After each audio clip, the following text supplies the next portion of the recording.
Front Page Dramas present A Child is Born, the dramatization of a real, true-life story from My Battle Against Our Deadly Dope Racket by Dr. Arthur LaRoe, president of the American Narcotic Defense Association. This very vital educational feature appears in next Sunday's issue of the American Weekly, the magazine with the greatest circulation in the world that comes to you with your Hearst Sunday newspaper. A conservative estimate placed the cost of crime to the citizens of this nation at $18 billion last year. 1/3 to 1/2 of that staggering sum can be directly charged to the dope racket, whose principal traffic is the deadly drug morphine.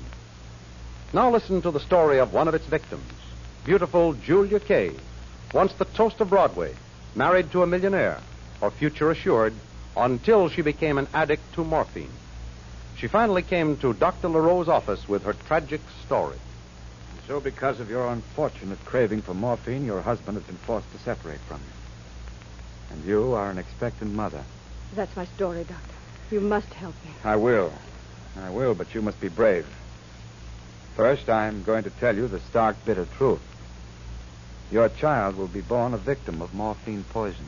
You mean my child will be born with the craving for morphine acquired from me? Exactly. You see, in some mysterious way, as yet unknown to science, an antibody which the human system produces fights the poison of morphine, and which then must have more morphine to fight, or it will turn on the body itself and destroy it. Your child will be born like that.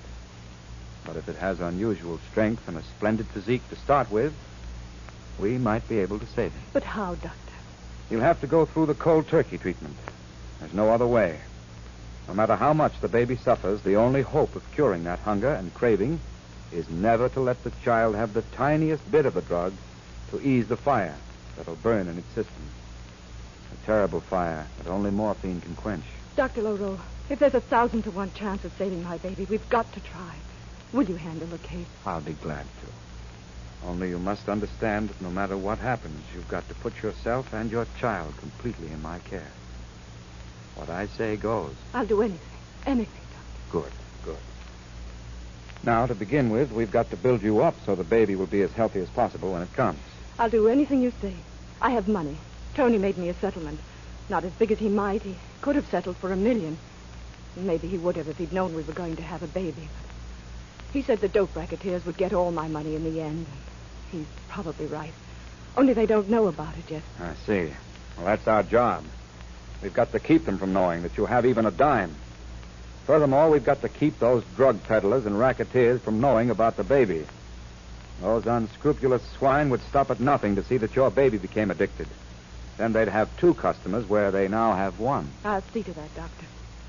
That's another reason why I don't blame Tony for leaving me. He knew this morphine addiction couldn't be beaten, and he realized that sooner or later they'd begin to blackmail him, and his money would be going to support this vice that brings death to human happiness. Now, Doctor, how about me? What am I to do? Well, I'm sorry, but we'll have to put you on a gradual reduction schedule. Get the morphine down to the lowest possible quantity without sacrificing your health. Now, that means you must have constant care and a nurse who will follow directions. Oh, no, Doctor, no. I'm afraid a nurse, the gang could get to a nurse, couldn't they? They could threaten her, scare her. I'm going to put you in touch with a nurse that knows what we're doing. She helped me try to save the man she loved from the curse. She can't be bribed, frightened, or threatened by all the guerrillas from here to the coast. I see. Her name is Mary Hughes. Here is her address and telephone number. Thank you, Doctor.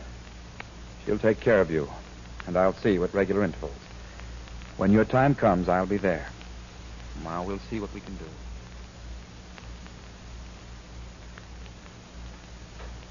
Oh, come in, Mary. Yes. Well. How's our patient? Doing nicely, thank you, Doctor. I've cut the morphine down to 1/4 grain night and morning, and she's feeling fine. Splendid, Mary. Now, if we can keep her on that schedule, we've got a 50-50 chance to win. Is that all, Doctor? I'm afraid so. Naturally, I didn't tell her the whole truth. It'd be bad for her morale. But the awful truth is, Mary, the chance of saving the baby of a morphine addict mother are barely 50-50. I can see that now.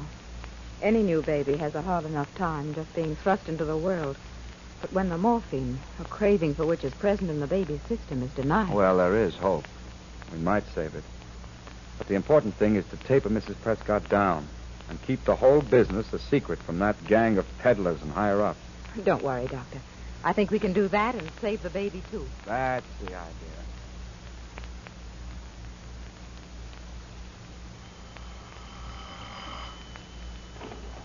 Dr. LaRoe's residence? Dr. LaRoe, this is Mary Hughes. Yes? It's about Julia, Mrs. Prescott, Doctor. They got her, that gang that peddled a drug to her. What? They must have found out her condition. She's gone. Gone? Where in heaven's name? Where? She's in a sanitarium run by a Dr. Blythe. Blythe. His sanitarium is nothing but a high-class dope joint. He's tied into the underworld and dope racket a million ways. Nothing but a fancy peddler. Well, some so-called friend of hers must have worked on her and fixed her admission there. Yes? I just found out they must know she's expecting a baby, and they're after it before it's born. All right. Now, Mary, meet me at the Lexington Avenue entrance of Grand Central right away. Yes, Doctor. We're going to pry Julia out of that joint if it's the last thing I ever do.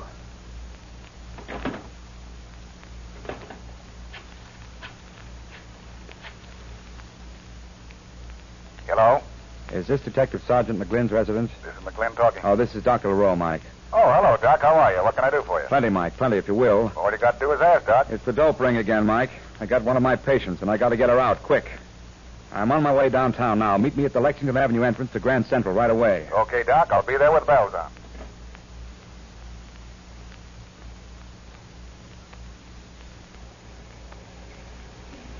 Ah, there you are, Mary. Now, to find Detective Sergeant McGlynn. Oh, so we're taking the strong right arm of the law with us. Absolutely. You can't afford to take any chances. Evening, Doc. Here I am, all set and raring to go. Oh, that's fine, Mike. Oh, this is my best nurse, Miss Mary Hughes, Detective Sergeant How do you McGlynn. do, How do you sir? do, Miss? Now, Mike, let's grab a taxi and get going. Time is important on this case. Okay, Doc. Step right over here. I figured we'd need a good hacky, so I sent for one. That's him over there. Okay, Mo. We got a rush job for you. All right. Yeah, hop in, Miss Hughes. You next, Doc. I'll sit beside you so we can talk.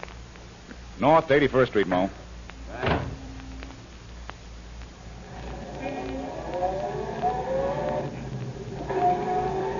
Now, before you start, Doc, I may as well tell you this isn't going to be easy. This Dr. Blythe is in pretty solid. Yeah. We know all about him, only try and prove it. He's got himself covered a dozen ways. What's more, he's got strong connections that go pretty far up, if you get what I mean. I understand perfectly. We've got to get my patient out of that so-called sanitarium. It's a matter of life and death. Well, if you really have the goods on him this time, we might get the narcotics squad to pull a raid. But even then, it's a cinch the doc would simply slide out from under, take a vacation, come back, and open up again. All right, suppose we can't touch Blythe. So what? We've still got to get the girl. Every hour she spends in his sanitarium is just that much more danger to the baby. She's an addict and going to become a mother, eh? That's bad. She's a fine, brave girl, Mike. Just one of the many unfortunates who slipped once and had the kind of constitution that morphine poisoning soon fastened a hold on. It must be a society dame. That's the only kind that can get into Dr. Blythe's place. Takes in rich drunks to cure them of drinking, switches them over to morphine. When they get home, they ain't interested in booze anymore. No junkie ever is. So everybody's happy except the guy that's supposed to be cured. Yeah, and he has to keep running back to Blythe all the time for more morphine. A vile, vicious system. Hey, Mo, pull over to that big white stone house and park. It's the place, Mary, but I think you'd better stay here and wait for us in the cab. All right. Come on. Let's pay the doctor a nice friendly call. That is, unless he gets stuffed.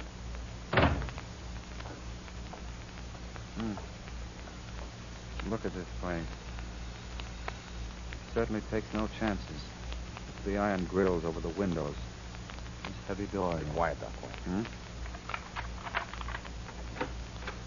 I'd like to see Dr. Blythe, please. He ain't in. Oh, no? Well, take a look at this. Now, hustle, sonny boy. We ain't got all night. Dr. Blythe ain't in. Oh, no? Well, step aside, Mug. I'll see for myself. One You side, I get said. out, you can't. What is it, gentlemen? What can I do for you? Show the gentleman into my private office, will you? Yes, sir. The first big door on the right there. Hey, wait, Doc. Now, you. You go first and show us in. We'll follow you, and don't try any monkey business. Okay, Dick. All right, Doctor. You follow him. That's it. Oh, certainly. Come right in. Chairs for the gentleman, William. Skip the Emily post, Doc. I'll stand here where I can see everything. You sit there at the desk, Doctor. Thank you, Mike. My name is LaRoe. You have a patient of mine here without my consent, Julia Kay. I want her out of here and at once. And if I refuse? We'll take this swell joint apart piece by piece until we find her. And if she's still hiding, we may start taking you apart. I don't think so. That would be illegal. Unlawful entry and search. Possibly kidnapping. I shall stand on my rights. Not if we get a warrant for a raid. There is nothing to raid. I'm running a legitimate rest home. You can't prove anything else. And besides, if you should take it upon yourself to prosecute me, you'd find yourself back in a harness, pounding a pavement in less than a week, Mr. Policeman. No, gentlemen, you can't dictate to me. Now, just a minute, Mr. Blythe. Dr. Blythe, you may have connections and influence. That's the pity. But don't forget, the American Narcotic Defense Association is out to get you, your henchmen, and your overlords. We have friends who would be only too glad to see all of your kind on the skids. Now, I'm not trying to fight you nor the big shots above you single-handed. So just think it over. I want Julia Kay, and I want her right now. And if I don't get her... Third floor front, please. Now, Miss Kay is leaving us. Pack her things and help her dress. Hurry, please. There you are, Dr. LaRue. She's your patient, and you shall have her. It's not worth all this trouble. And besides, there will always be others. Miss Kay will be right down.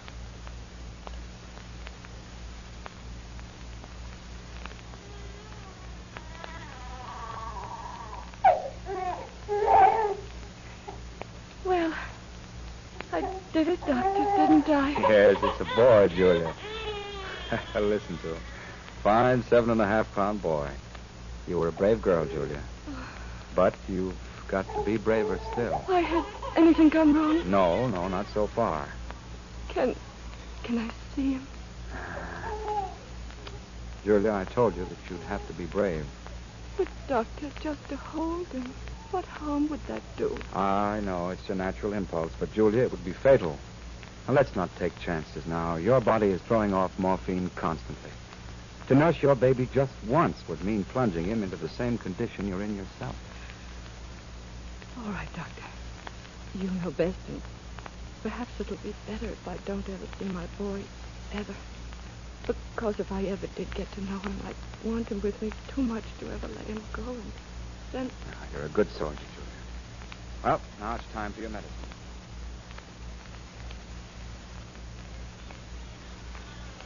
But look, Doctor, it's been over 12 hours and these spasms continue. Well, you know yourself what we're up against. Even the tiniest amount of the drug given to this child will make it an addict for life. It's got to be cold turkey from the very start, Mary. And if he can't stand it? We must let him die. I've tried everything else. Doctor, he can't even keep water in his stomach. What shall we do? Pray. How long has it been, Doctor? 3 days? Yes, Julia. A 24-hour-a-day fight. But we've won. The baby is cured and will live. I'm so happy, Doctor. I'm happy, too. And you still agree to give him up? Yes. There must never be the remotest chance of his ever falling into the power of those racketeers. And if he was with me, there'd always be that danger. That's the gospel truth. Now, I know where we can find a splendid home for little Tony. Very good, Doctor. I agree. Only maybe you could send me a snapshot of him once in a while. One I could always keep. Yes, Julia, yes. He'll be many hundreds of miles from where not even you or the underworld could ever find him. But we'll always send you pictures and reports of his progress. That'll be all I'll ever ask for. Just that. Julia kept her promise. Dr. LaRue kept his. Julia drifted away and back into the hands of the dope peddlers and racketeers because morphine poisoning is incurable, and she must quench that fire that burns within with morphine. By law, it's a crime for a doctor to prescribe morphine for an addict. Consequently, gangsters and racketeers are the only ones to furnish this terrible drug. You have just heard the front page drama, A Child is Born, dramatized from My Battle Against Our Deadly Dope Racket by Dr. Arthur LaRue, president of the American Narcotic Defense Association. This very interesting educational feature will appear in next Sunday's issue of the American Weekly, the magazine with the greatest circulation in the world that comes to you each week with your Hearst Sunday newspaper.